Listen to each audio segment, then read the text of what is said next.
صورت کې د شپږو انبیاو واقعات ذکر کړو. لایکه کې شرک د الله د رضا د پر دا د قران درس د قران ترجمه په پښتو او په اردو دواړو کې دا سورته اعراف د 137 نمبر آیات ورې تر 140 نمبر آیات پورې په پښتو او په اردو دواړو کې ترجمه ده. ویډیو اخره پورې ګورئ او لایک او شیر کړئ د نور خلکو سره. کله چې قومونو د خپل پیغمبر انکار وکړ، تکذیب وکړ، نو الله تبا کړ. نوح علیہ السلام قوم تکذیب وکړ نو تبا شو. هود علیہ السلام قوم تکذیب وکړ نو هغه هم تبا شو.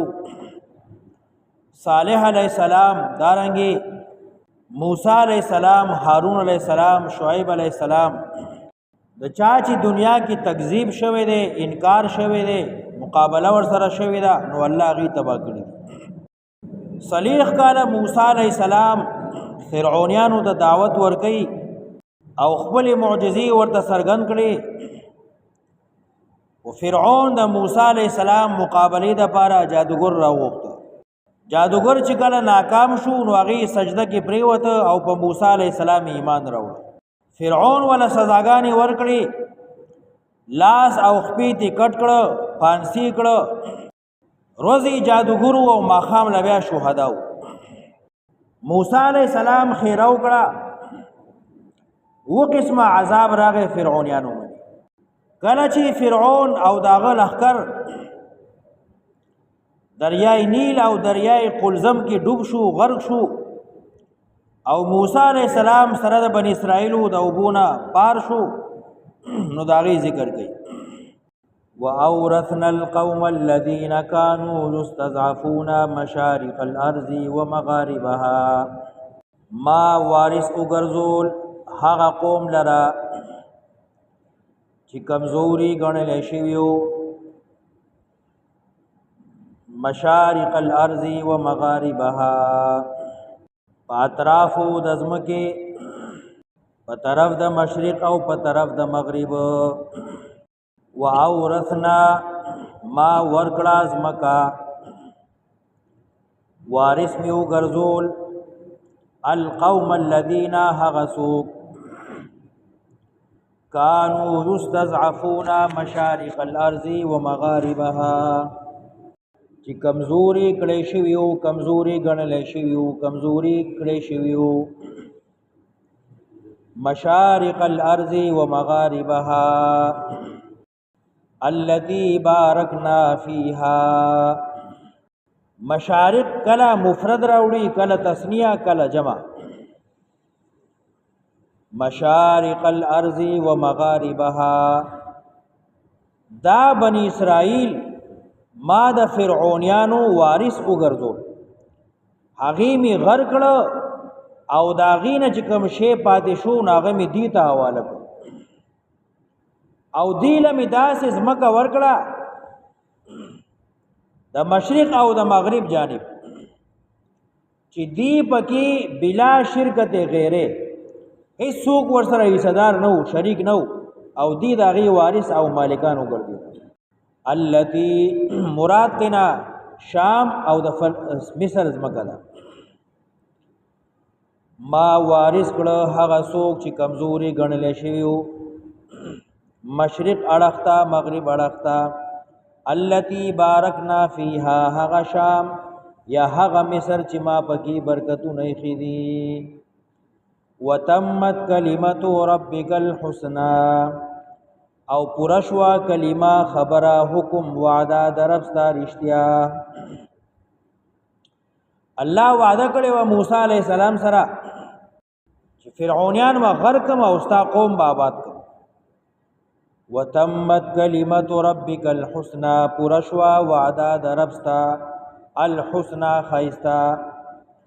علی بنی اسرائیل، په بنی اسرائیل باندې، بما صبروا، زکه چې دی ځان کلک کړیو، دی صبر کړیو په مصیبتونو. ودمرنا، او ما هلاک کړه، تبا کړه، ما هغه کانا یصنعو چې جوړولو فرعون او قوم داغه. فرعونیانو چې کومې لوی لوی بنگلې، لوی لوی ماڼۍ، هغه باغونه قسمه قسم چې هغه جوړ کړي نو الله وی ما تبا کړ وما كانوا يعرشون او هغه چې دې سمځي کولې او هغه چې دې لوی لوی بنگلې جوړولې یا يعرشون کې اشاره ده د انګورو باغونو ته د دې هغه باغونه او لوی لوی مانه او بنگلې چې په خپل لاس جوړ کړي نو ما تبا کړ ختم کړ وجاوزنا ببني اسرائيل البحر او پوری می باسل بني اسرائيل دریاب کې فاتو ندی راتلو کړو علا قوم پیو قوم باندې يعكفونا چې پراتو مجاور شویو علا اسنام لهم فبوتانو باندې چې دی لرو کله چې فرعون غرق شو او موسی علیہ السلام سره د بنی اسرائیل پوری وته نو دغلتا یو بت خانه ده هواغه کې لوی لوی بوتان دي د غوا په شکل جوړ دي او خلق ورته پراته دي او هغه عبادت کوي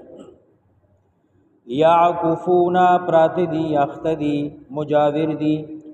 علا اسنام لهم په بوتانو باندې چې دی رل جوړ دي قالو ندی بنی اسرائیل چغکڑا یا موسی اے موسی اجعل لنا اگرزای منگ لرا الہن آلہا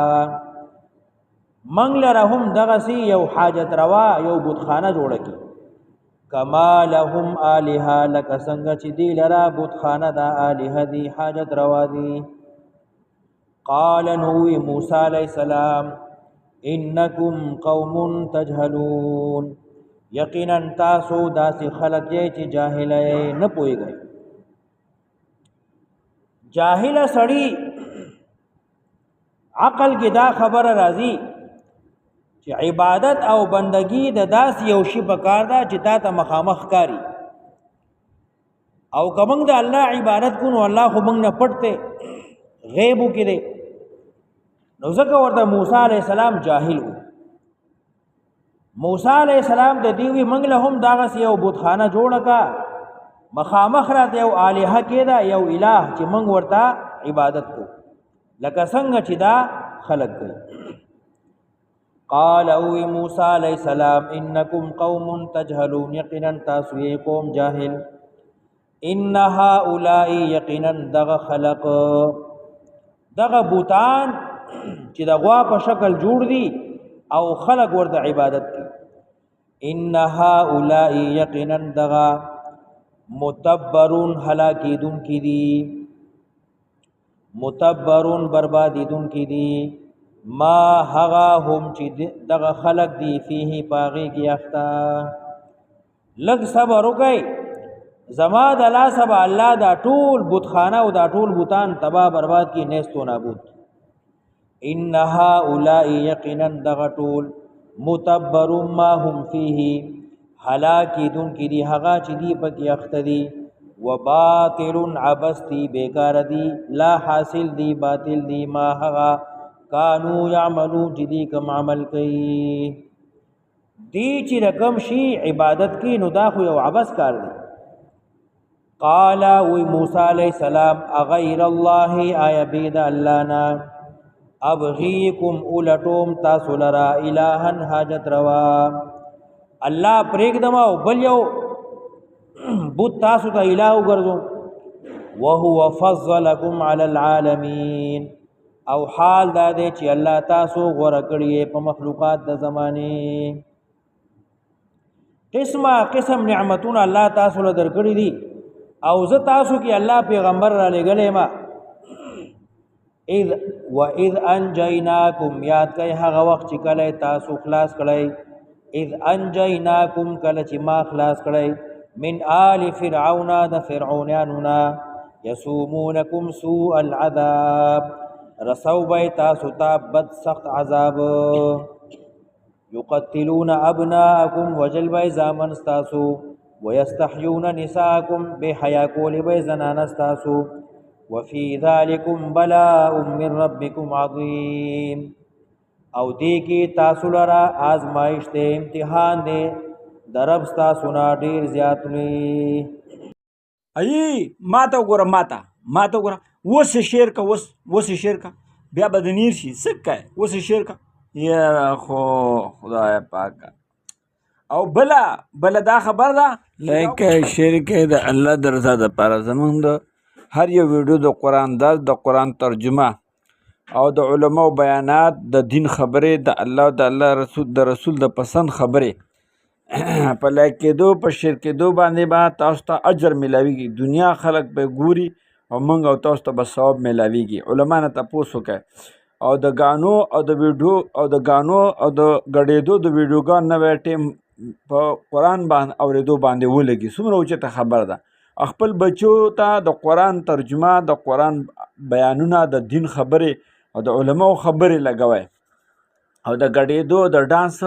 دغه ورته مه لګوئ او مه د ډانس او د ګډېدو په فضولو خبرو له لایک او شیر مه ورکوئ دې مثال د ګوایۍ دی دا لکه چې تا ګوایي وکړله چې دا کار صحیح دی خو دا راته ووایه د قرآن ترجمه د قرآن درس اذان او د قرآن سبق دا ښه دی او که غلط دی چېرته د قرآن ترجمه یا د علما بیان مخې له راشي نو فورا لایک کوئ او شیر کوئ د الله د رضا دپاره وګوره زمونږ د یوټیوب او د فیسبوک د دواړو لینک یعنی نوم یو دی وګوره مخامخ بره پکې د مولانا مفتی سید شاه صاحب نمبر دی او چې دی نو خپل مال په علماو باندې خرچه کوي چې په دنیا کې هم پکې برکت راشي په آخرت به هم په کار راشي صحیح ده که نه انشاءالله او کته پکې زمونږ واتساپ نمبر دی د دې دپاره که چېرې موږ نه په دې کې څه قسم خبرې غلطي شوي نو چې غلطۍ معافي ده نه غواړو بل دا کومنټ ورکوئ کومنټ سره ویډیو مخې ته ځي کومنټ څوک ورکوي نه که څه کومنټ څه مشوره نه راځي نو بیا کم څه کم ماشاءالله وایي یا زبردست یا ډاکټر صاحب دا تاسو ډېر زبردست دا کړله یا دا پکې مه کوئ داسې پکې وکړئ یا داسې مه کوئ داسې پکې وکړئ نو څه خبره خو راته پکې کوئ که نه څه مشوره نه راکوئ بس چپ ناست نو تاسو ته درخواست دی او په مسنجر باندې یو ویډیو ډیرو خلکو ته لیږئ په واتساپ باندې چاته چې ولیږئ انشاءالله به تاسو ته جنګ نه کوي شر شدت به نه کوي ولې د دین ویډیو ده